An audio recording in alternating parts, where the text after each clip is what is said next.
기도는 믿음의 사람이라면 누구나 붙들어야 할 가장 기본적인 삶의 태도입니다. 그런데 한편으로는 기도에 대해 이런 질문을 던지는 분들도 많습니다. 모든 것이 하나님의 계획대로 정해져 있다면 내가 하는 기도가 무슨 의미가 있나요? 혹은 내가 아무리 기도해도 하나님께서 이미 뜻을 정하셨다면 바뀌는 것이 있을까요? 라고 묻습니다. 때로는 기도가 마치 하나님의 마음을 설득하는 일처럼 느껴질 때도 있고, 반대로 하나님의 뜻이 절대 변하지 않는다고 느껴질 때는 기도가 허무하게 여겨지기도 합니다. 그래서 고난을 겪는 사람일수록 이런 혼란스러운 질문 앞에 서게 됩니다. 내가 이렇게 힘든데 하나님은 왜 침묵하실까? 기도해도 바뀌지 않는 이 상황에서 계속 기도하는 게 의미가 있을까? 이러한 질문들은 단순한 지식이 아니라 신앙의 중심을 흔드는 물음들입니다. 우리는 기도를 통해 하나님의 뜻을 바꿀 수 있는가? 아니면 기도 그 자체가 하나님의 뜻 안에 포함되어 있는가? 라는 질문을 할 수 있습니다. 그리고 이것은 단순한 논리가 아니라 하나님을 어떻게 이해하고 믿을 것인가에 대한 신앙의 질문이 됩니다. 그래서 오늘 우리는 기도와 하나님의 주권과 기도에 대한 내용을 성경을 통해 살펴보려 합니다. 오늘의 말씀이 여러분들의 신앙에 도움이 되기를 바랍니다. 첫째, 기도는 하나님의 성품을 신뢰하는 훈련입니다. 기도를 드리는 사람이라면 누구나 한 번쯤 이런 고민을 하게 됩니다. 하나님께서 이미 모든 것을 정해두셨다면 우리가 기도하는 것이 무슨 의미가 있는가 하는 질문입니다. 하나님의 뜻이 이미 정해졌다면 기도는 단지 형식일 뿐 아닐까 생각되기도 합니다. 그러나 성경은 이런 질문에 대해 단순한 대답을 주는 것이 아니라 하나님의 마음을 향해 더 깊이 들어가도록 초대합니다. 출애굽기 32장에서는 금송아지 사건이 나옵니다. 모세가 시내산에서 하나님의 율법을 받을 때 이스라엘 백성은 기다리지 못하고 금송아지를 만들어 섬기기 시작했습니다. 하나님은 이들의 죄악에 진노하셨고 그들을 모두 멸하시겠다고 하셨습니다. 그리고 모세에게 새로운 민족을 세우겠다고 말씀하셨습니다. 이 상황은 하나님의 심판이 당연한 결과처럼 보였습니다. 하지만 모세는 하나님 앞에 무릎 꿇고 기도합니다. 그는 이 백성을 애굽에서 인도해내신 하나님의 명예를 위해 또 아브라함과 이삭과 야곱에게 하신 언약을 붙잡고 하나님께 간절히 구했습니다. 그러자 성경은 하나님께서 뜻을 돌이키셨다고 말합니다. 또 창세기 18장에서는 아브라함이 소돔과 고모라를 위해 간구하는 장면이 나옵니다. 하나님은 그 땅의 죄악을 보고 멸하시겠다고 하셨고 아브라함은 의인 50명만 있어도 멸하지 않으시겠냐고 묻기 시작합니다. 그는 45명, 40명, 30명, 20명, 결국 10명까지 줄여가며 하나님께 묻습니다. 하나님은 아브라함의 요청을 매번 받아들이십니다. 결국 의인 10명이 없어서 그 성은 멸망하지만 하나님은 의인이었던 롯과 그의 가족은 구원하십니다. 에스겔 22장에서는 하나님께서 유다의 죄악에 대해 심판을 말씀하시면서도 그 땅을 위해 성을 쌓고 무너진 틈을 막아설 사람, 즉 중보자를 찾으셨다고 하십니다. 그러나 아무도 없었기에 하나님은 심판하셨다고 하셨습니다. 이 말씀은 단순히 죄에 대한 결과만을 말하는 것이 아닙니다. 하나님은 끝까지 한 사람이라도 중보의 자리에 설 사람이라도 찾고 계셨다는 사실을 보여줍니다. 이런 성경의 이야기들을 통해 우리가 알게 되는 것은 하나님은 심판을 통해 정의를 이루실 수 있는 분이지만 언제나 자비를 베풀기 원하신다는 것입니다. 하나님은 죄를 미워하시지만 죄인을 향한 사랑을 포기하지 않으십니다. 심판보다 자비를 더 기뻐하시는 하나님의 성품이 이 장면들 속에 분명히 드러납니다. 결국 하나님은 그분의 백성이 무너지지 않기를 바라시며 그들을 위해 간절히 기도하는 사람을 기다리고 계십니다. 여기서 우리는 중요한 사실 하나를 다시 확인하게 됩니다.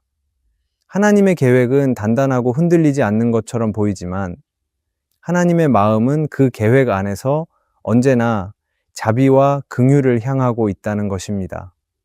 그리고 그 마음은 기도를 통해 드러납니다.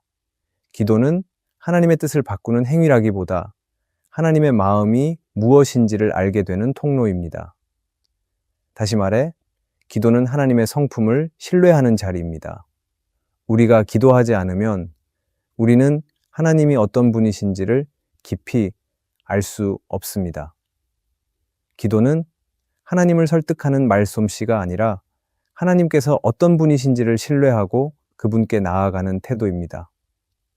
기도 가운데 우리는 하나님의 정의와 공의도 보지만 그보다 더 깊이 하나님의 긍휼과 사랑을 보게 됩니다. 그래서 기도는 내가 원하는 것을 얻기 위한 수단이 아니라 하나님의 뜻이 무엇인지를 배우고 하나님의 마음에 가까이 가는 연습입니다. 그러기에 우리는 응답이 없어도 기도해도 바뀌지 않는 것 같은 상황을 만나더라도 포기하지 말아야 합니다. 기도는 지금 당장의 변화를 만들어내는 도구가 아니라 하나님의 마음을 더 깊이 알아가는 여정이기 때문입니다. 때로는 아무 일도 일어나지 않는 것처럼 보여도 그 기도 속에서 하나님은 우리 마음을 다듬고 계시고 우리의 믿음을 자라게 하십니다.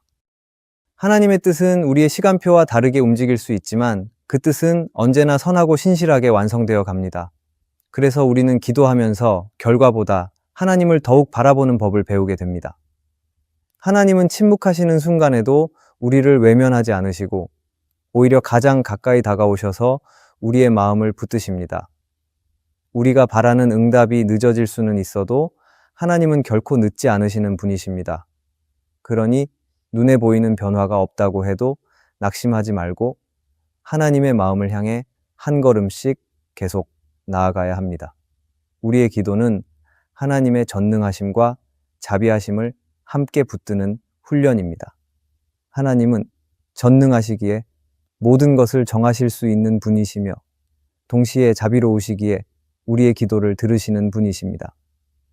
그러므로 기도는 하나님의 계획을 바꾸는 것이 아니라 그분의 마음 안에 담긴 자비와 사랑을 더 깊이 알아가며 그 하나님을 더욱 신뢰하게 되는 믿음의 훈련이라는 것을 기억해야 합니다.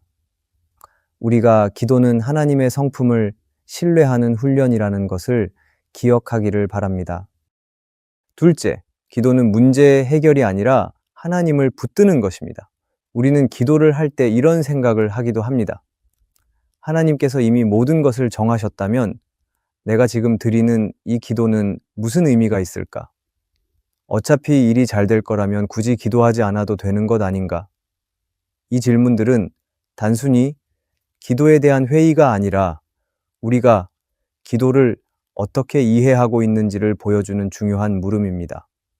성경에는 하나님께서 이미 정하신 뜻이 있었지만 누군가의 기도에 반응하셨던 장면들이 나옵니다. 그 중에서 대표적인 인물이 다니엘입니다.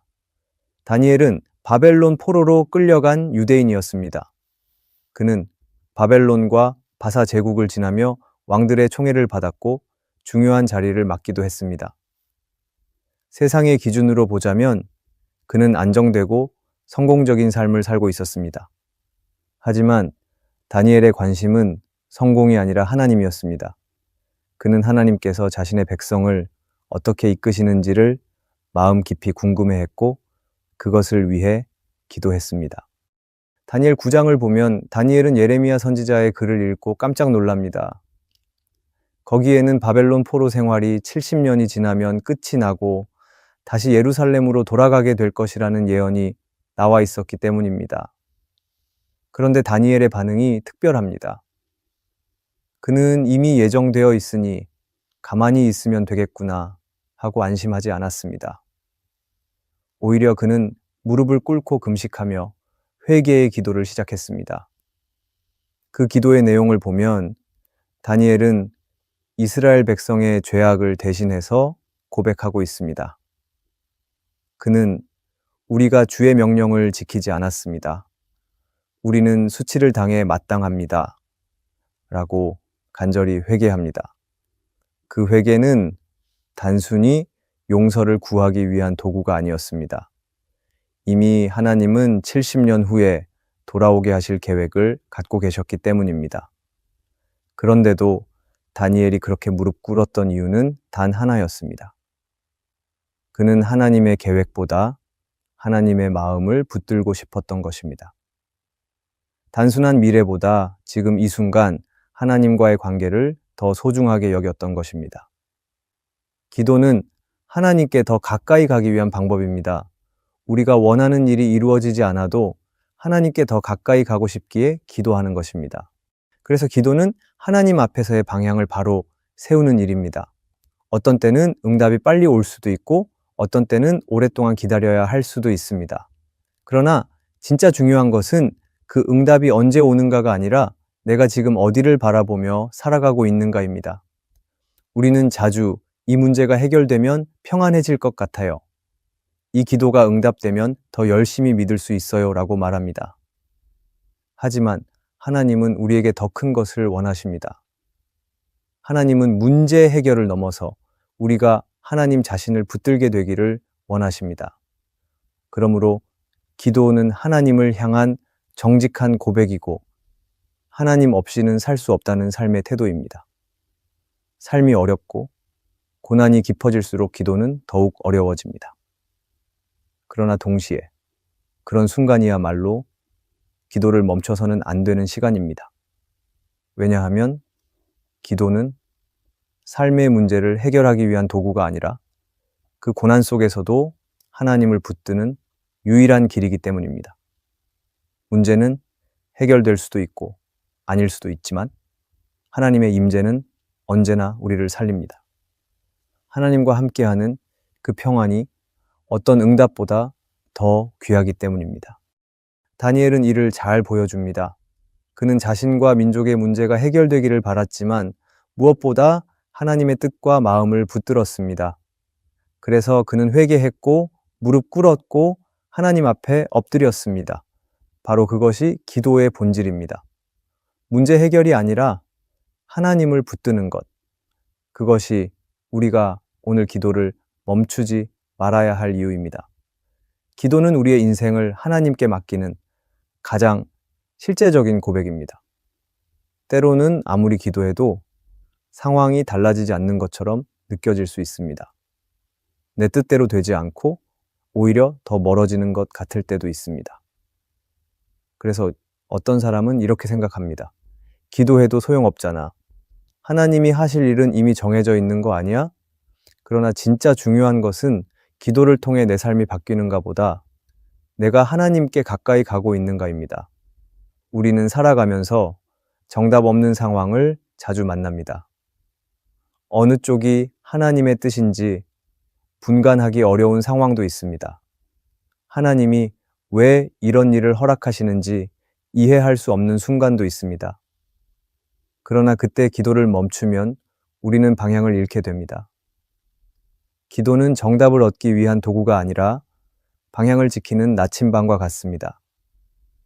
하나님을 붙들기 위해 기도하는 사람은 흔들릴 수 있어도 완전히 무너지지 않습니다. 하나님의 마음을 향해 계속 걸어가고 있기 때문입니다. 하나님께서 우리가 기도할 때 가장 기뻐하시는 것은 우리가 무언가를 이루겠다는 의지가 아니라 하나님을 신뢰하며 의지하는 그 마음입니다. 기도는 나는 아무것도 할 수 없습니다. 하나님 없이는 한 걸음도 나아갈 수 없습니다. 라고 고백하는 시간입니다. 우리가 그렇게 하나님의 품을 찾아갈 때 하나님은 결코 우리를 외면하지 않으십니다. 기도는 문제 해결보다 더 큰 일을 이루어냅니다.